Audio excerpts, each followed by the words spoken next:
suitable for young children. And I have to warn you, the last 10 minutes, I think, should shock you and wake you. Rumors of War.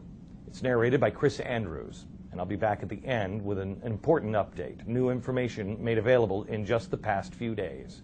And now, Rumors of War.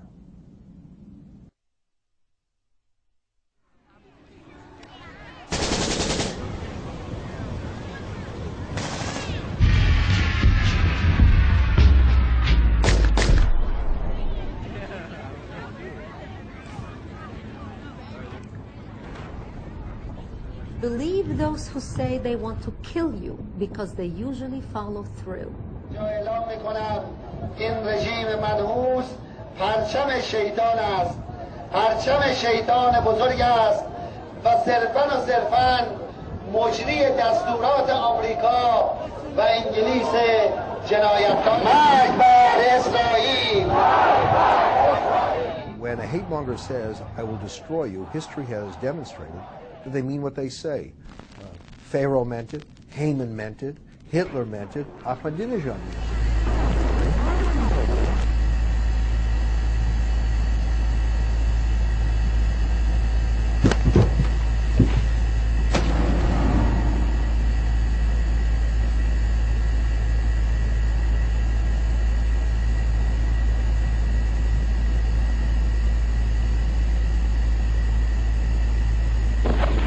I believe within the next year, Iran will have an announcement, or will try to make an announcement, that they have perfected the nuclear fuel cycle.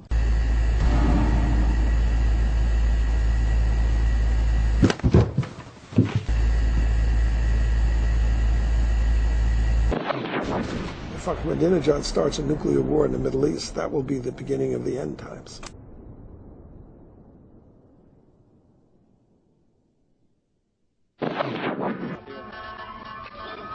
We have stunning news from the embattled Texas-Mexico border. Heavily armed drug cartels are now adopting a deadly tactic mastered by Middle Eastern terrorists. The Iranians are positioning themselves so they will be able at some point in time to penetrate the southern borders of the United States with terrorists.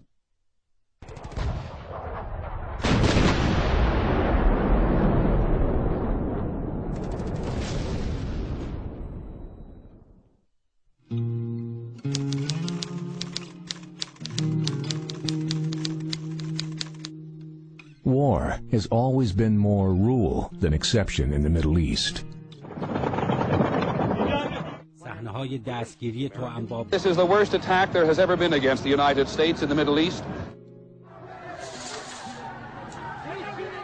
Even during times of relative peace, rumors of war permeate the consciousness of men, women, and children who live in this part of the world.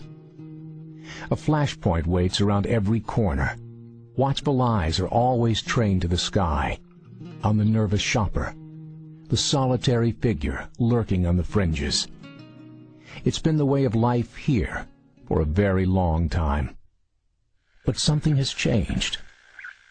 At home in America, we've watched. Iran carried out the attack. We've fretted. The hostages are human beings and their family just because they belong to the United States. We've prayed.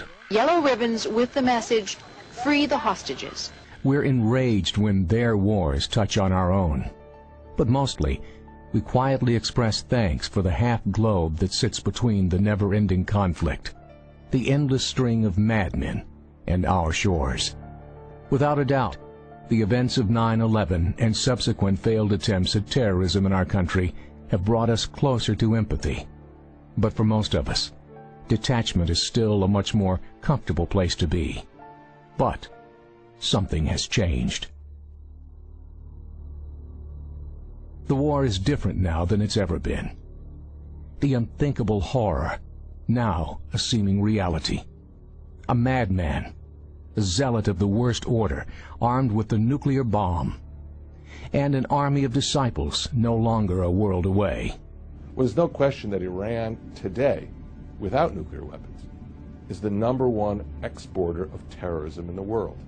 When the United States defeated the Taliban initially, back in 2001 after 9/11, the Taliban had hosted the presence of Al-Qaeda.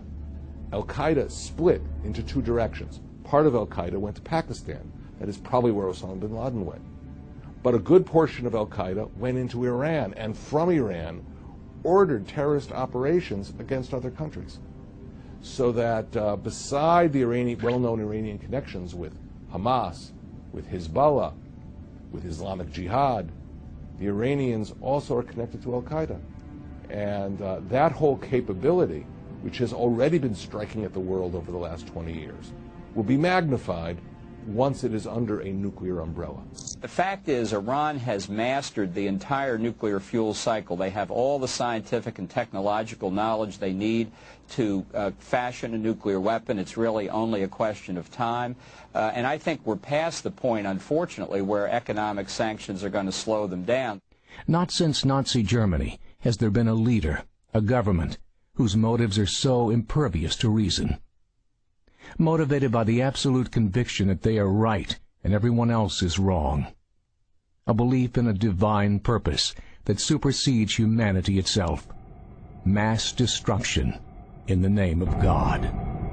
Almighty Lord, I pray to you to hasten the emergence of your last repository, the promised one, that perfect and pure human being, the one that will fulfill this world with justice and peace. Ahmadinejad, the president of Iran, is a 12er Shia, which is to say that he is awaiting the arrival of the 12th Imam. The Shia believe that this is an individual that has been alive in a state which they call occultation, or gheba, and he will reemerge out of this sort of spiritual cryogenic state, and he'll come onto the world scene. This is what's driving their nuclear development program, and they believe they are appointed, Ahmadinejad and the people of Iran, and especially the mullahs, to usher in and bring back the Messiah through an apocalyptic disaster throughout the world. It's like the second coming. It's like the second coming of the Prophet Muhammad, but this is one of his disciples.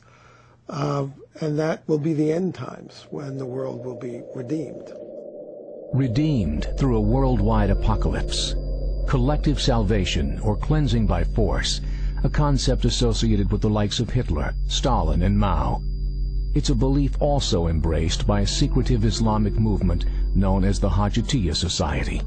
Both the supreme leader, Ayatollah Ali Khamenei, and Mahmoud Ahmadinejad are believed to be members along with key leadership of the Islamic Revolutionary Guard. And in 1983, the Ayatollah Khomeini decided to ban this society as being too crazy. They were nuts in his view.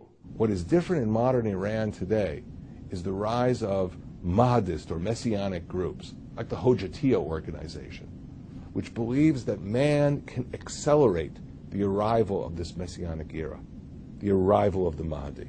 It's not some preordained date in the future, because many religions have an end of times concept. It's something that man can move forward himself. But the way to move that forward is to spread global chaos.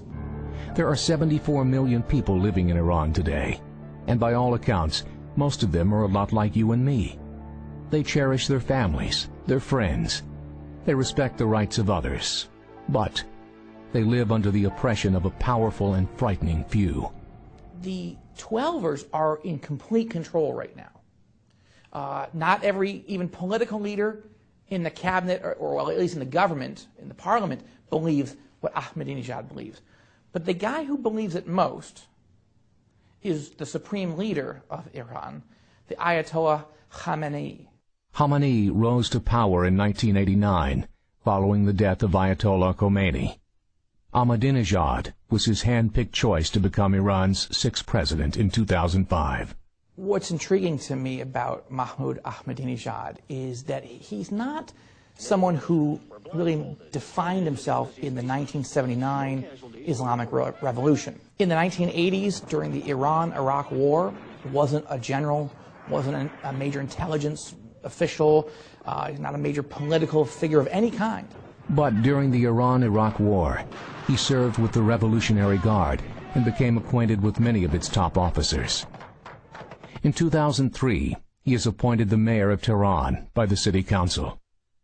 Ahmadinejad, who holds a doctorate in traffic management, makes better traffic conditions and clean streets his top priority. And oh yeah, he also promises to help facilitate the return of the 12th Imam. You know, he